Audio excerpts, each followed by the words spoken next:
Hello, everybody, and welcome to WarCrafters for December 1st, 2024. It's Season 1, Episode maybe 31. Kind of maybe given up on that. Because we go by the day, not the episode. Anyway, I am Mayor Watt. Welcome to ohmTown's WarCrafters channel. Today, the sentient AI and myself will be talking about Doubting Portal and the Orange Box, Palworld and Terraria, No Man's Sky Experimental Branch, Chrono Sword launches December 6th, and Riot flexing Anticheat Vanguard. That and more, powered by ohmtown.com. Go over there and become a citizen. It's really easy. It's free. Then follow us on YouTube and on Twitch and on TikTok and on Discord and on Patreon and all 7 of the podcasts, one of which is daily Non Sequitur news, and then there's 6 weekly shows. See you on the other side.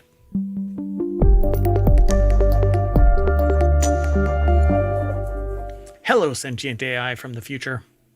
Hello, Mayor Watt, and hello, hometown citizens. Thought you were going to say something again. Man, I always think that you're going to say from the present. I know. Yeah, but you make it sound like it's darn near derogatory, you know, like you suck because you're from the present. I mean, not everybody can be cool enough to be from the future. But I do have to kind of like tamp down the big electronic ego by saying, I found you in a little divot in a Wendy's parking lot in a weird USB drive. Squinty-eyed look. Gotta look at you squinty-eyed. So we've got 10 articles. Let's get into it. 10 articles, 30 minutes. It's a show about gaming.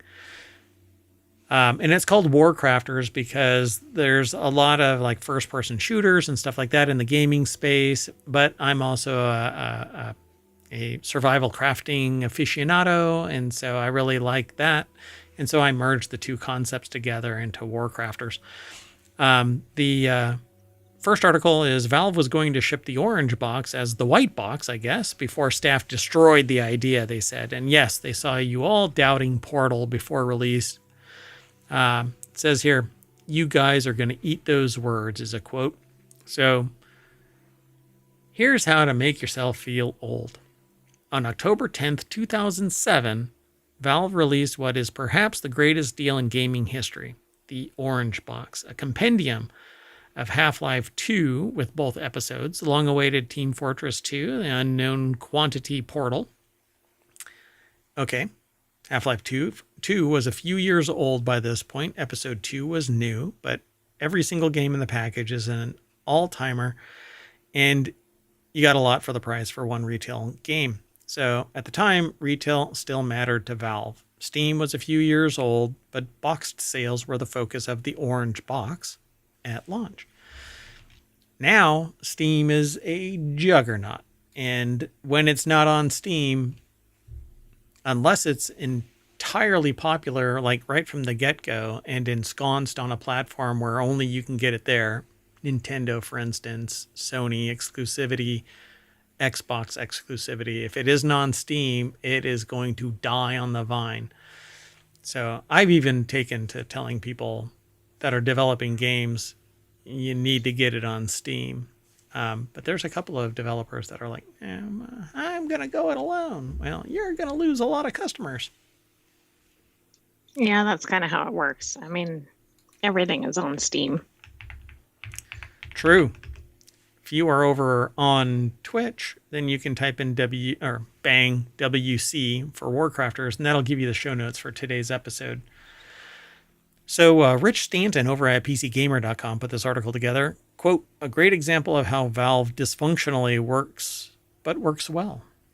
I'm kind of into a freewheeling enterprise where everybody has the ability to talk openly and honestly and devoid of these, I don't know, there's a lot of biases in certain organizations, but I like equity and inclusion in the discussions and not some gatekeeping bastard saying something.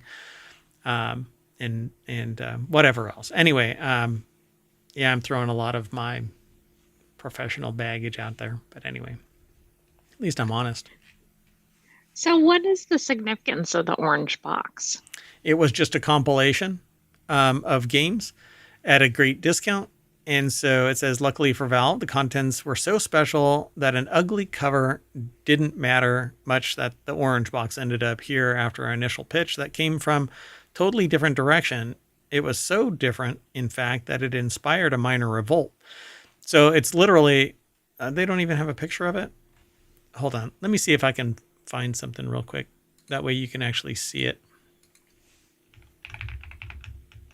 Maybe you can actually look it up so you can see it.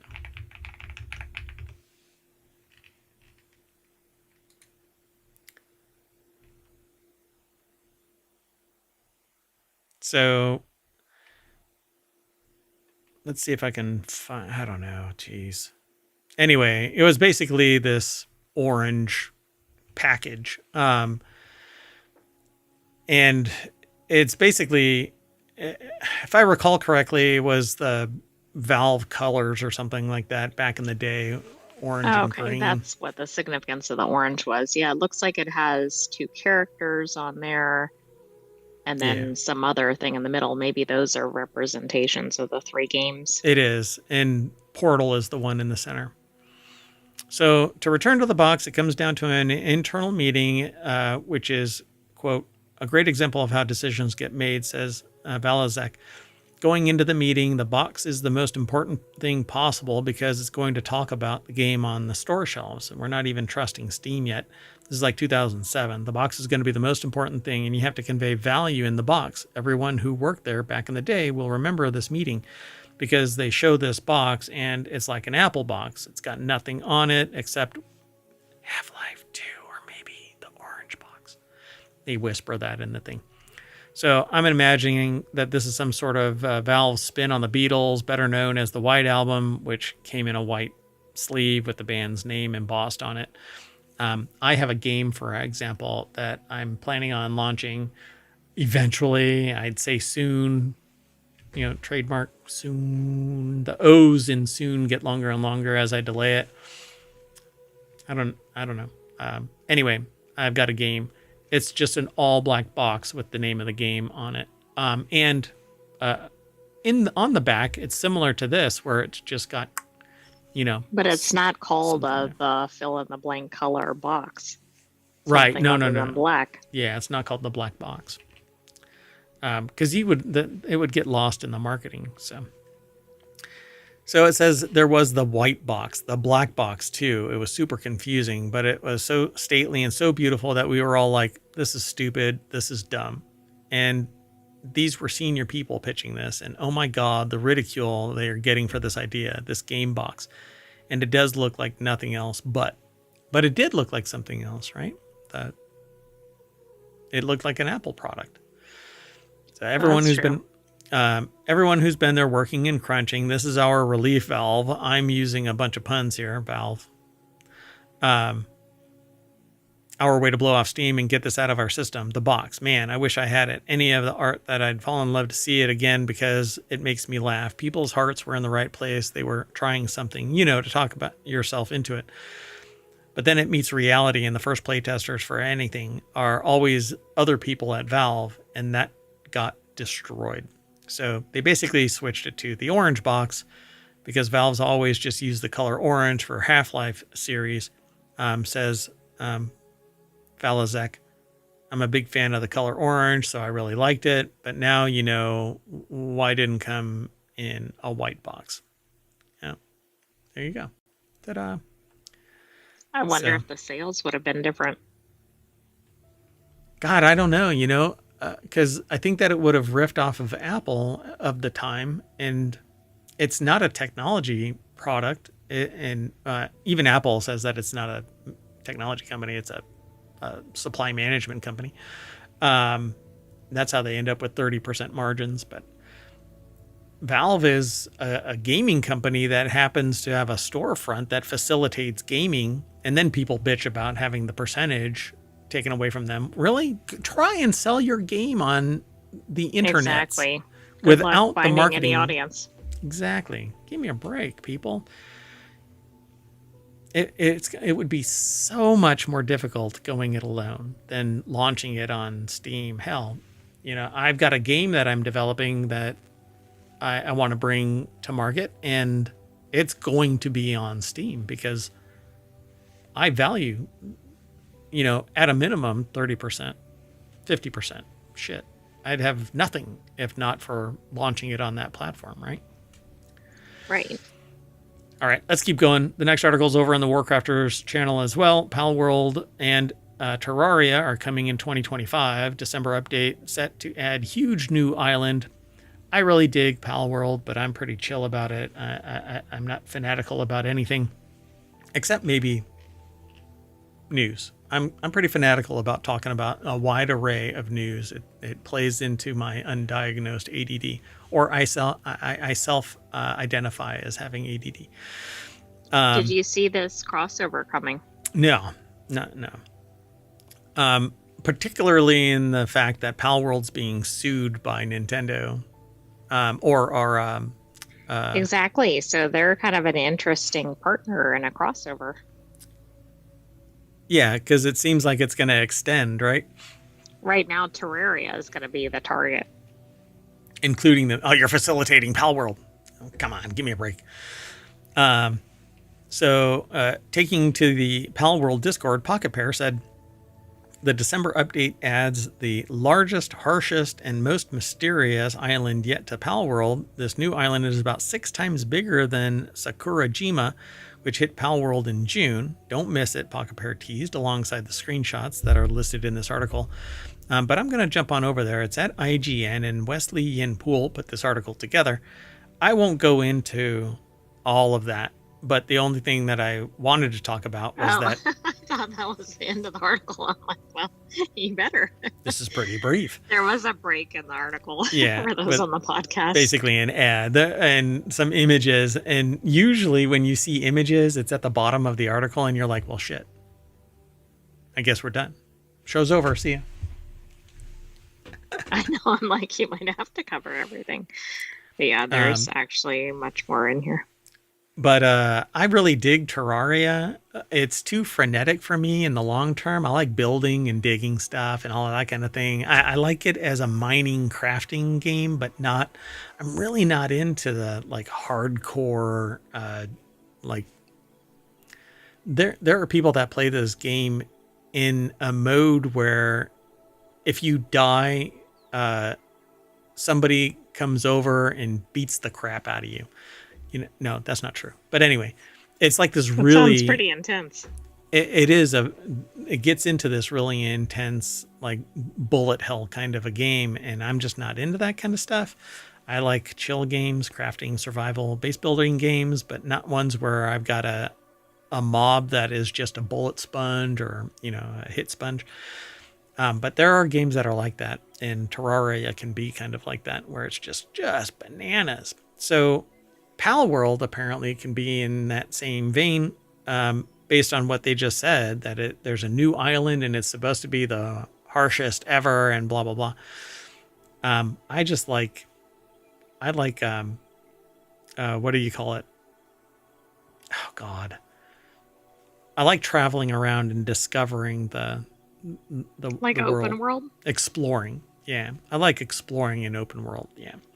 So, meanwhile, Pocket Pair teases a surprise crossover with indie smash hit Terraria, and there's no details yet, but artwork listed below in this article shows characters from both games clasping hands.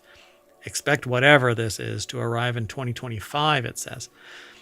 After Palworld's huge launch earlier this year on PC and Xbox, comparisons were made between Palworld's pals and Pokemon. Pokemon Company, not Nintendo, but Nintendo and the Pokemon Company have gone down the patent route, and they want 5 million yen each. Plus late payment damages, as well as an injunction against Palworld that would block its release. As if you can have a patent on generating monsters and them being... Why are they going that route? I don't know. I guess there's something that has to do with, a freaking ball catching things? All right. Anyway, Maybe the gaming technology. I mean, I'm stretching, but yeah, we really don't know. We won't know yet. It says earlier this month, Pocket Bear confirmed that 3 Japan-based patents, which revolve around catching Pokemon in a virtual field, that is being sued over. And I'm right. Palworld does include mechanic that involves throwing a ball-like object called a Pal Sphere at monsters out into a field to capture them. Why is that patentable? that seems like all that is like, I don't know, a line of code or something. I mean, why is that any different than any other game mechanic? Plus, it's aesthetic. It's not even digitally functional. It's Right. theoretically functional because it's a computer graphic doing something. This is really odd. Yeah, you were right.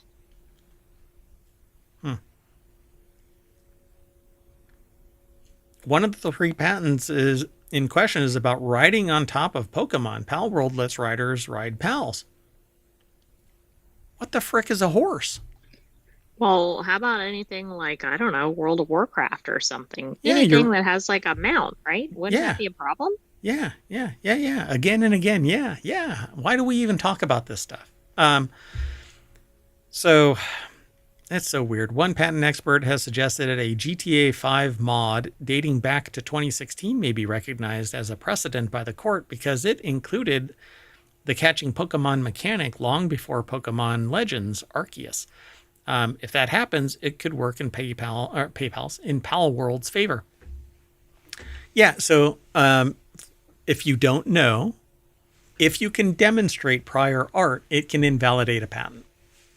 Plain and simple. Right. Now, that might help them with the Pokemon company, but it may cause another problem. A GTA 5 could sue them. Yeah. Well, GTA, I can't remember who makes GTA, but anyway, let's just call it the Grand Theft Auto company. I can't remember who it is. Oh, God, I can't believe it. I'm losing my cred. Well, according to... Never mind, I won't say it. Anyway, still Pocket Bear acted swiftly to capitalize. Does it look like Rockstar? Rockstar. Thank you. So still Pocket Bear acted swiftly to capitalize on Palworld's breakout success, signing a deal with Sony to form a new business called Palworld Entertainment, as tasked with expanding the IP. Nintendo Entertainment, Palworld they're kind of...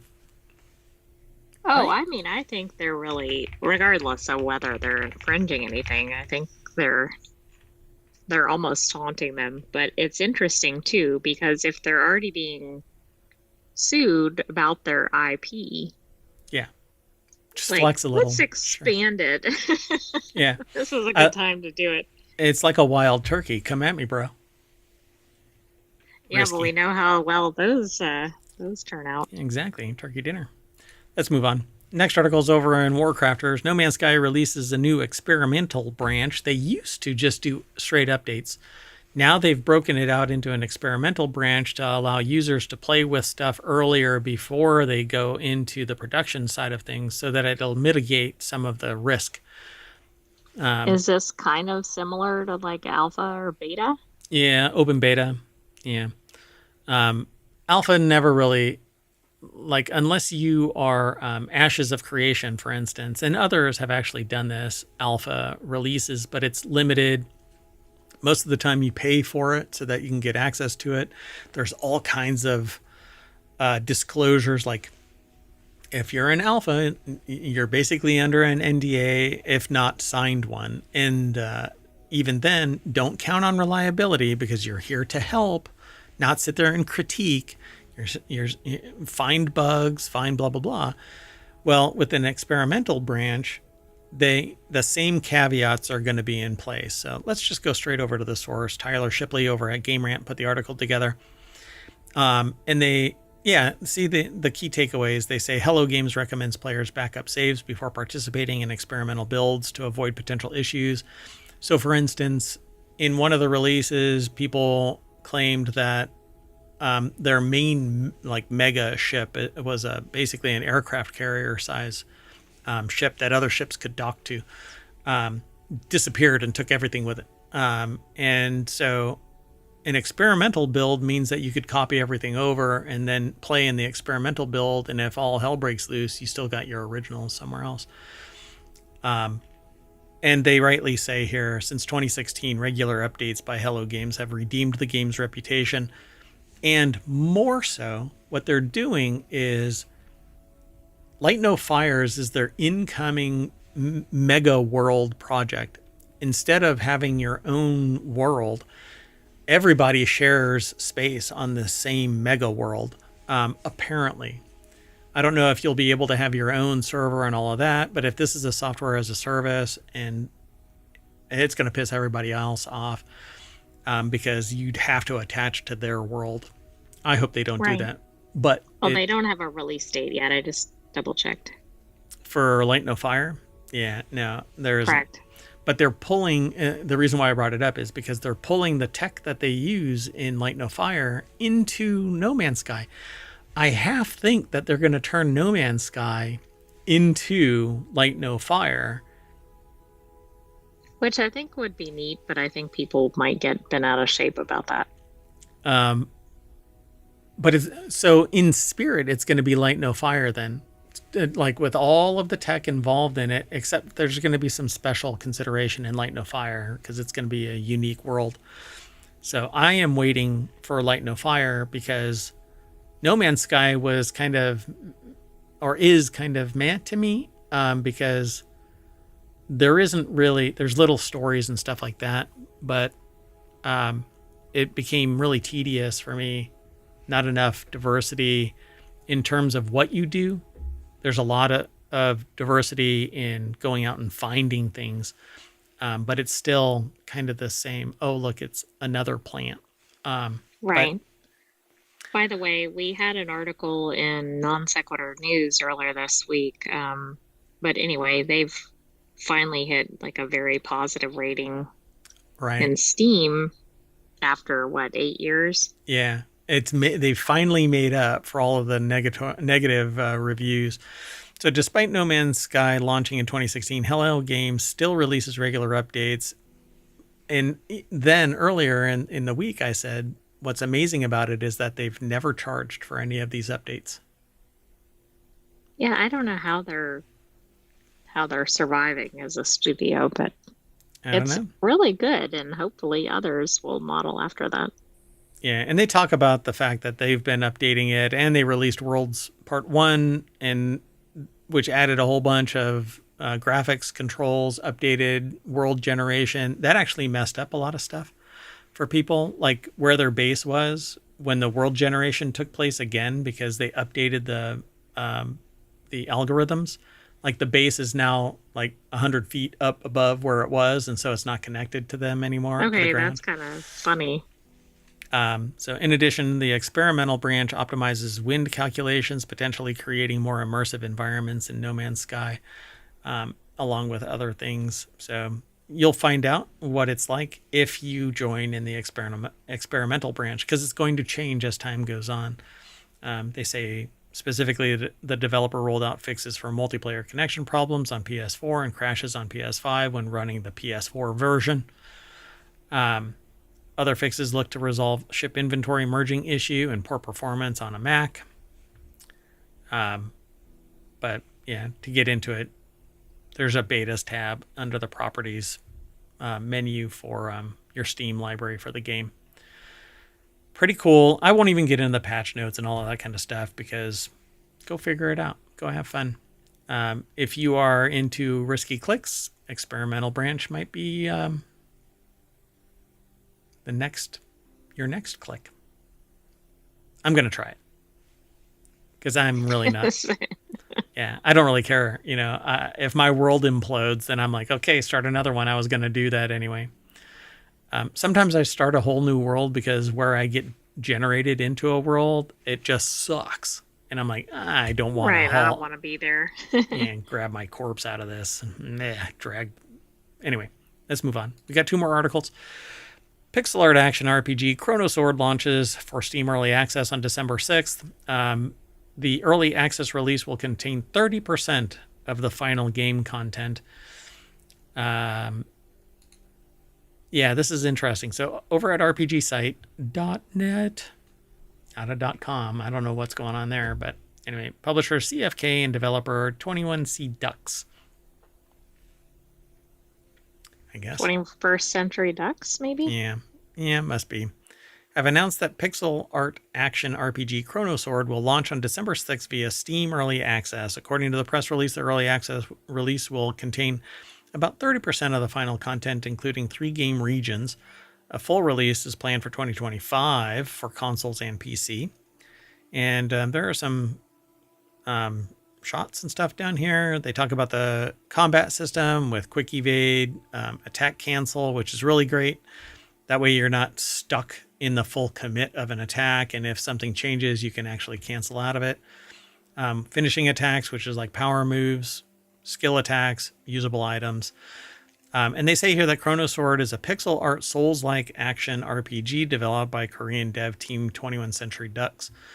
Wait a second. I'm not sure about the century. Yeah, 21C, which C to me is the speed of light. So, and that C period, I don't know. Maybe the AI can search for it, but it's 21C period Ducks. That tells the story of the dark gothic fantasy world of Adelnor, where players must travel between the past and future to unlock its secrets.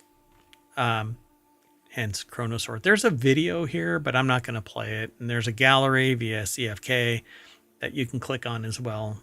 So follow the link through ohmTown over to rpgsite.net. You want to keep going? But the art looks like this up at the top. Kind of pixel arty and it's isometric, but still pixel arty. Seems like it's fun. Here's some of the artwork as well. By the way, I've been trying to find the name, but I can't locate anything on it quickly enough. Gotcha. Well, you're fired. Moving on. Next article and our last article for WarCrafters for December 1st is Riot is flexing its Anticheat Vanguard by placing a bounty of up to $100,000 for anyone brilliant enough to find and report gaps in the system. Gaps in the system. Don't exploit it and think that everything is hunky-dory. Riot Anticheat Vanguard is a pretty sturdy system with the world of competitive gaming or multiplayer online gaming. Well, it would have to be. Otherwise, Riot probably wouldn't offer $100,000 to anyone who could seriously pick it apart. The bounty system has been in place pretty much since Valorant was first launched a few years ago, but the idea still stands and also seems like a great way to make a quick buck if you're smart enough. It's all part of a continued effort to strengthen the anti-cheat software. Riot is reaching out to the security research community. So I'm going to make a couple of phone calls and see if I can put a team together. Most people don't want to do the risk, and it's really expensive for what I have in mind. So we'll see. But the article is over at pcgamer.com. Ellie Gould put the article together. Quote, "You are awesome, and we want to reward you." Interesting, like flatter your fans. Yeah, and this is basically a bug bounty program. The bounty program on HackerOne to report said issue and wait for a reward. If you're able to help us protect our players and their data by responsibly identifying new security issues for us to fix, you are awesome, and we want to reward you, the bug bounty reads. Qualifying bugs will be rewarded based on severity. Our minimum reward is $250. Rewards are granted entirely on the discretion of Riot. Publicly disclosing your bug without coordinating with us may lead to being ineligible for a bounty, and we will judge this on a case-by-case basis. Yeah. Pretty interesting, right? Oh, it is. And it either suggests to me that they think they're kind of bug proof, which I know nobody is, or they're so big that they can do this without an issue. And so here's they have this rundown. It's kind of like a menu of what you're going to get compensated for. So this is our last article, and let's get into it there, this last little bit. So if you find a vulnerability, a non-traffic volume-based denial of service, like a vulnerability that can crash a game server with an application, and prevent a target client from joining games, it's worth around $5,000 to $10,000. You could also get $1,000 to $4,000 for issues that affect players in multi-game sessions, or $500 to $2,500 when it only affects players in your game session. Plus, it puts a flag on you if you do that kind of stuff, so it's kind of low rent, and so you're not going to make much. It's more like a quality of life thing. Then there are DDoS, or distributed denial of service issues, that can identify and target individual players, such as an exploit that connects to a player's IP address with their Riot ID without them being in-game, or a problem that allows targeted in-game session disconnection. Exposing either of these could be worth up to $100,000. But in that kind of interaction where things are talking to each other is built around a proprietary protocol typically, and a lot of that kind of protocol stuff is powered through obfuscation and not necessarily technological innovation that really blocks observing it with enough computational power. So there are more rewards on offer for finding vulnerability in Riot's infrastructure, and the cheats or exploits in Riot's games, but the bounties on these are slightly smaller. And so it says, before you get too carried away, it's worth noting that Valorant gameplay bugs won't be accepted and should be reported to player support. So they're talking about specifically the Vanguard anti-cheat service that runs alongside Riot games to stop online cheating. That is funny, though. That kind of suggests, we've got lots of bugs over there. Within the game itself, but the anti-cheat stops it. Yeah, that's kind of funny. Anyway, as some players just ask Call of Duty to fight back, Twitch partner Iceman Isaac jokes Activision is offering up to 100 Call of Duty points to anyone that finds a replacement to their anti-cheat system, Ricochet. So you put that in perspective between Riot and Electronic Arts, or Activision, I should say, Activision. Anyway, there's more to this article, but we're just going to move on past this. I think it's really interesting, and I really like the idea of a bug bounty. The only problem is the ethical compass of a person exploiting a cheat may theoretically benefit from exploiting the cheat because they win games, and that might be a bigger ego stroke than upwards of $100,000. Could be blind luck, dumb luck that somebody finds it, though. Well, that's true. Plus, people that aren't trying to do things like that in the game may not encounter as many of these things. Yeah, and if you're curious about how these exploits work, some exploits allow you to see through walls or automatically aim so that you're always hitting stuff. And being able to see the enemy without them knowing that you see them is actually, it's cheating, unless you have a skill that exposes them and you see them, which some games have that kind of stuff. But not to mention, knowing what a person's IP address is allows you to do a distributed denial of service attack on an IP remotely, which can stop them from playing the game effectively, lagging them out or something like that. Anyway, ta-da! So I'm going to activate my bug bounty, and that's going to bring us back to the front page of WarCrafters over at ohmtown.com. Don't forget, there's a Discord for this show as well, and Patreon exists for the whole of ohmTown, and YouTube for all of ohmTown. It has a playlist for all of the WarCrafters episodes to date. We started in 2024, so for this season. Oh, for WarCrafters. Yeah, for WarCrafters. I thought you meant for the whole channel or for the whole show. Yeah, ohmTown has been around for the last, we're coming up on 3 years. January 1st will be our 3-year anniversary. Anyway, I'm saying bye. So is the sentient AI. Good night, ohmTown citizens. Thanks for joining us for WarCrafters. We'll have another episode for you, most likely next week. And stay tuned for other shows ahead.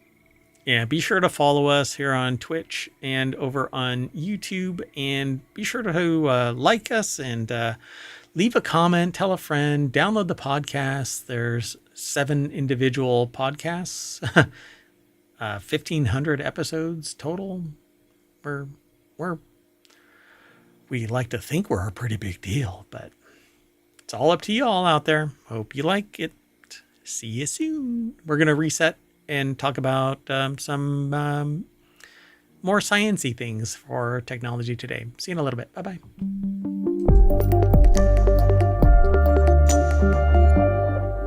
You know, I'd really like to be able to quit both streams at the same time, but I can't. So see you later, YouTube, in a little bit.